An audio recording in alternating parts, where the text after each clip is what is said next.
Apple is not off to a good start for 2019. And while there has been a general slowdown in smartphone sales, a good deal of Apple's problems are self-inflicted. Adrian Kingsley Hughes, you've expanded on this for ZDNet now. So let's just start with smartphone pricing itself and the sales. What went wrong here? Well, I think Apple's kind of always prided itself on hitting the top end of the market, but as saturation's kind of blanketed them in and boxed them in at both ends, I think people are making their smartphones last longer, and I think also they're looking at pricing and going, well, which smartphone do I want? Do I want the one that's $700-800, or do I want the $1,000 one? And I think people are more confused than ever as to kind of what they want. And what I'm hearing from a lot of people is that they're waiting for the next version to come out all the time. They kind of, well, I like this one, but it's very expensive. It'll be cheaper next time around. And I think the culmination of high pricing, waiting for the new version to come around, an aggressive upgrade schedule, I think is at the end of the day is meaning that Apple's kind of sitting in a position where people aren't buying as readily as they once were.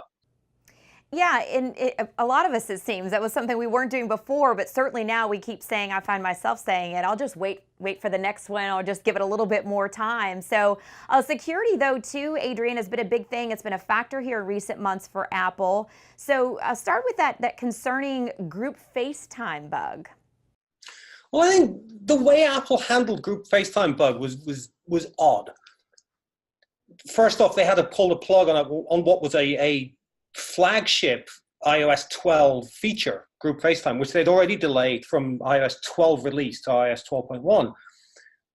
And I think just pulling the plug on a feature is really, really odd. Imagine if that had been the entire iMessage system or something else that people use. I think people, they got away with it in part because it's not really as widely used as maybe some of the other features on iOS. And then making people just wait a week for an update is again a very odd thing. Now, I understand that developing updates is difficult, but keeping people in the dark and just saying, well, we're on it and at some point you'll get an update is a very odd way to operate. And I think it might have worked great a few years ago when Apple was smaller, maybe back in the iPod days, but now millions and millions of users are using their hardware. It just doesn't seem to be a right way of of interfacing with people.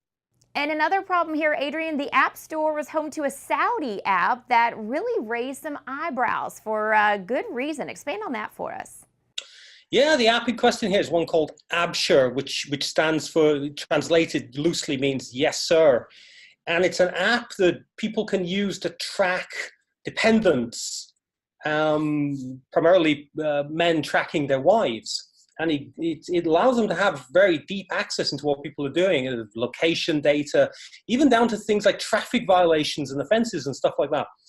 And while we have to be sensitive to the idea that cultures vary around the world, and what we might think of as being dubious might be fine in another culture, the fact that Apple has this in its App Store seems kind of counter to the message that Apple has over diversity and inclusion, and it's an odd app to find in the App Store, and I think it's probably one with consideration Apple will probably pull the plug on. Yeah, and we've talked a lot about the negative things here, Adrian. So anything positive coming out from Apple, and what do they need to do to turn things around this year? Well, I think Apple, considering that it's shifted gears quite a lot over the last decade, I think it's doing a really good job. I think the real problem that it's having is that it has too many things that it's trying to do. It's got the iPhone, it's got iOS, it's got the entire Mac lineup, it's got the Mac OS lineup. Now it's kind of transitioning into even things like HomePod, tiny things like AirPods and stuff like this, which is small part of its business, but a big part of the idea of selling services to people. And I think it's really a case of that you can have a lot of cash and still not be able to use that cash effectively to keep everything going. And I think the pressure that was on Apple over the last couple of years to refresh the Mac lineup, to refresh the iPad lineup, I think maybe it's spread its resources a little bit too thin. And I think maybe this year might be that we'll see iOS 13 again, maybe being another one where they concentrate on bugs rather than adding a whole bunch of new features. And I think maybe even the next iPhone, from what I'm hearing at the moment, is going to be mostly evolution and not revolution. All right, certainly a lot of pressure on Apple later, and we'll see how things pan out here for the rest of 2019. And for more on Adrian's article and for more on Apple, of course, check out ZDNet.